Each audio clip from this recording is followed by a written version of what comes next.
The top 5 richest US presidents of all time. Presidents of the United States are some of the most powerful people in the world, with access to the finest things money can buy. Even so, there are some presidents who are just more prosperous than the others. And this top 5 richest US presidents of all time might just surprise you. If you're curious about where our current president will fall on this list, you'll have to check out our list as well. Who do you think was the richest president ever? When you think of the most powerful people in the United States, it's easy to think of the president.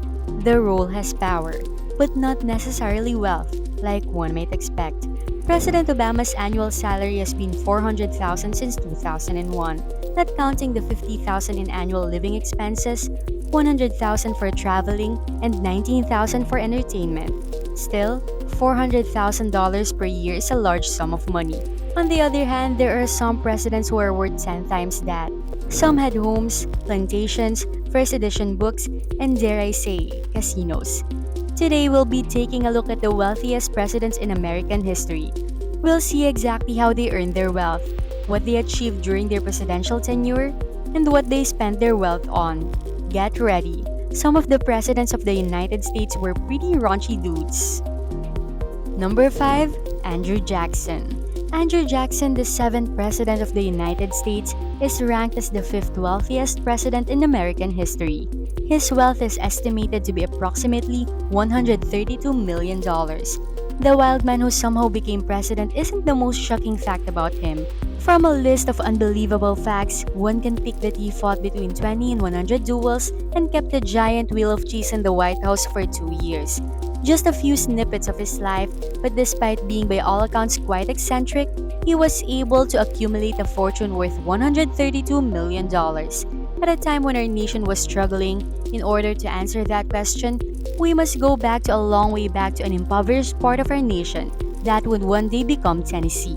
Compared to most of the presidents on this list, Jackson was born into poverty. When he was just a boy, the Revolutionary War started.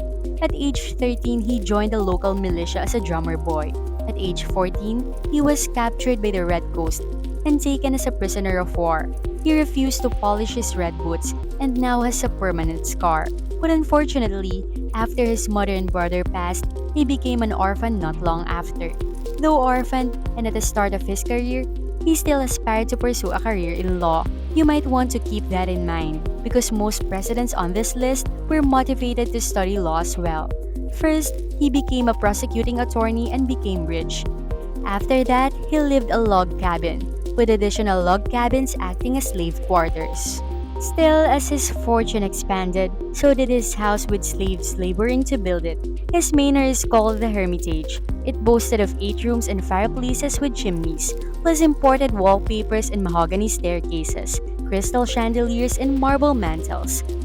Over the course of his life, the home underwent improvements to be more modern and more luxurious. With all his success, Jackson was appointed Tennessee's first representative in the House of Representatives.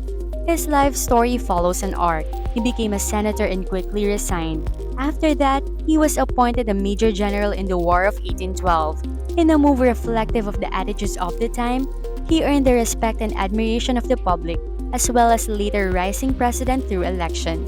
He is most well known for his acts during the Battle of Horseshoe Bend and the Battle of New Orleans, and has become renowned in United States military history. To celebrate his victory, Jackson did a pretty childish thing.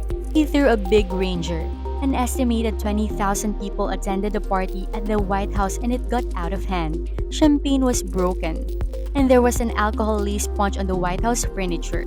I mean, after he gave us such a ridiculous art, I'm not surprised his presidency was chaotic.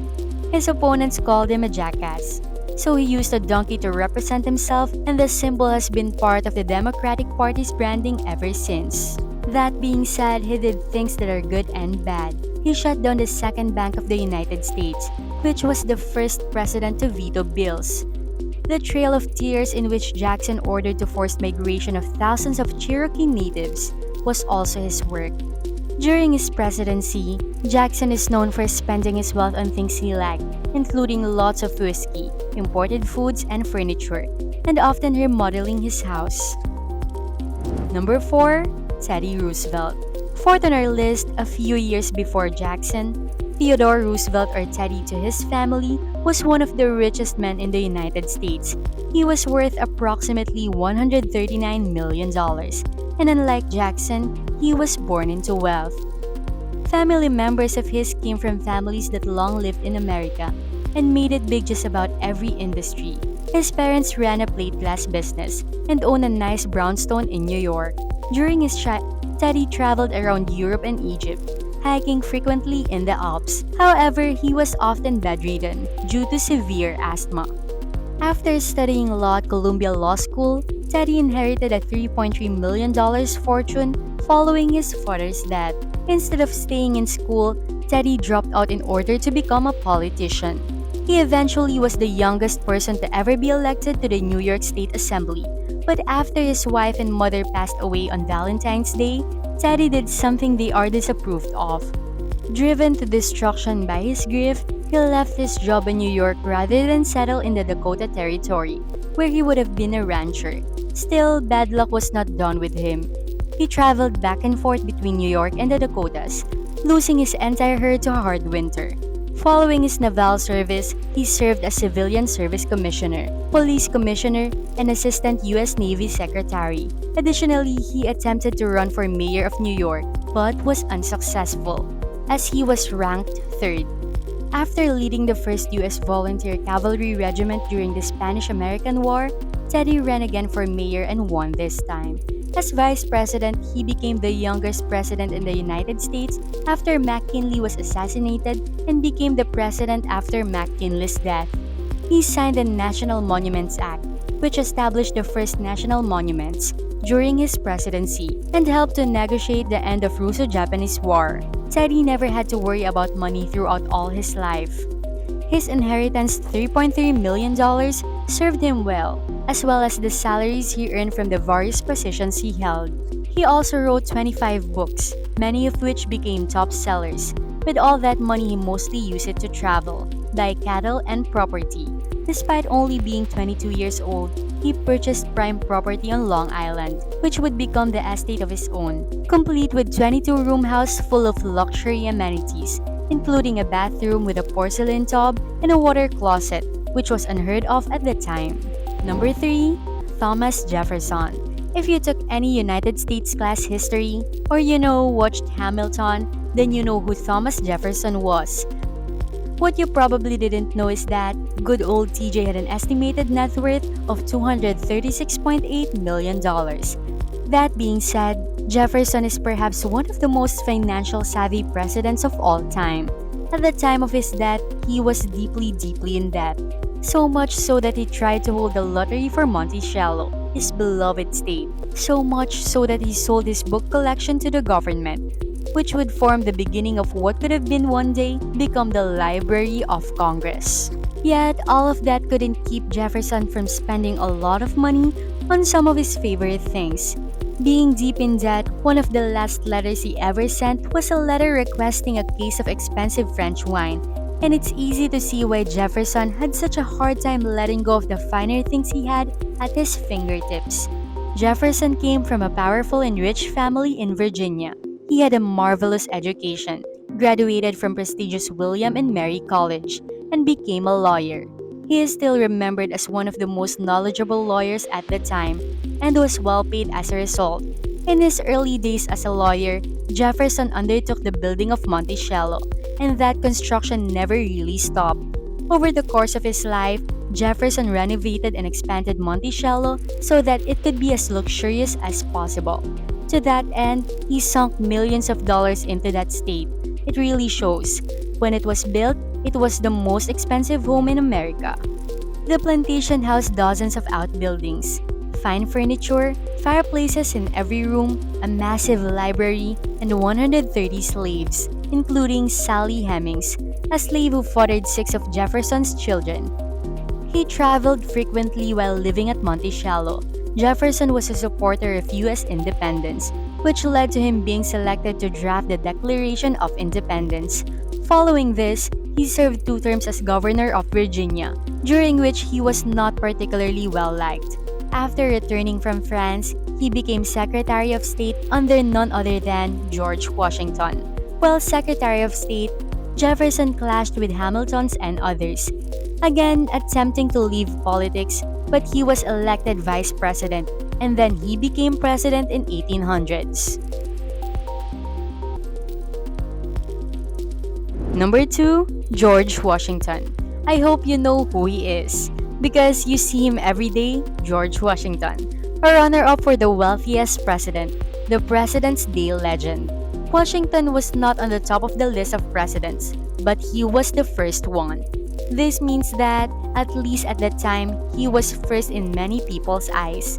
At the time Washington was in the office, the United States clothing budget could barely feed its soldiers. Washington's net worth is estimated to be $587 million.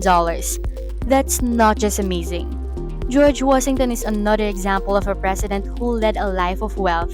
It is well known that he was born into a wealthy planter in colonial Virginia, though little is known about his early days. However, when his mentor and half-brother Lawrence Washington died, he left him Mount Vernon. Washington's 2,000-acre farm was larger than many Americans' farm, and over time, it expanded. After Washington acquired the property and grew into an adult, he joined the French and Indian War, where he served as a commander before taking over command of the entire military. In the years that followed his success, he served as a delegate to the First Continental Congress and rightfully became commander-in-chief of the Continental Army throughout the Revolutionary War. Here's the scrappy nerd on the playground taking on the rich buffet. Even though they had little to no training, inadequate equipment, and poor clothing, the revolutionaries held the ground fight after fight after fight under the command of Washington, finally finding victory after 8 years.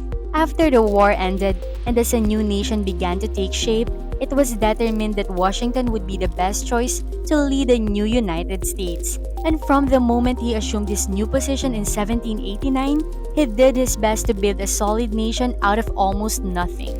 Thomas Jefferson founded the first U.S. cabinet copyright laws and introduced a multitude of American traditions, including Thanksgiving. Jefferson's salary as president was $25,000, 2% of the entire U.S. budget. Number 1. Donald Trump. Since he lived in the 80s and 90s, there should be no question in your mind who the wealthiest president of all time is, because you saw him on TV all the time, and his name appeared on things like vodka and beef. Donald Trump is the wealthiest president in US history, with a net worth of $2.1 billion. Nearly 4 times as much wealth as George Washington. The average American will only make about $1 million in their lifetime, meaning Trump has the net worth equivalent of what 18,123 Americans will make in their entire working career. In the 1920s, Trump's father made his fortune in real estate and housing, eventually becoming one of the most profitable businesses in the US. Trump started making a salary at the age of 3, with an income of $60,600 per year. As for Trump's career when he was young, his father's business wasn't doing so well. But by the time Trump was 22, he was put in charge and made $260,000 in salary. He eventually went to build Prospect Tower, which generated $300,000 a year in revenue, just in shares and management fees alone. It isn't a bad way to earn cash if you ask me. In 1976, just 5 years after Trump became the company's leader, his net worth was listed at $200 million. It was around that time that Trump decided to rebrand the company into the opulent golden marble-plated look we know today. As a result of his aggressive business tactics, Trump built some of the most luxurious buildings in New York. Media love him for being ruthless, and he was often featured in magazine covers and on TV, which makes him a little bit different from other presidents. During his career in real estate, he struggled, then succeeded, then struggled again, then succeeded again, while starring on shows like The Apprentice, buying shares in Miss Universe, and starting modeling companies. Throughout all of this, Trump has enjoyed a life of luxury. He has his own Monticello and his own Mount Vernon as well as others. He has 3 horses near Mar-a-Lago, each worth around $25 million. A house in Beverly Hills was around $13.5 million. There's a $13 million home in St. Martin, as well as penthouse apartments in Trump Tower for $54 million. This property in Bedford, New York, includes 213 acres of rolling hills and an indoor pool encased in imported marble. He also has a fleet of planes and helicopters, including a Boeing 727 worth $100 million, unlike the other presidents on this list. Then there are the cars themselves, which includes several Ferraris and Rolls-Royce Phantom, that alone cost at least $500,000. In other words, that makes Trump the wealthiest president in the United States history. What do you guys think? Should I give running for president a try so I can join this prestigious list someday? Let me know in the comments below. Thank you for watching, subscribe, like, and comment.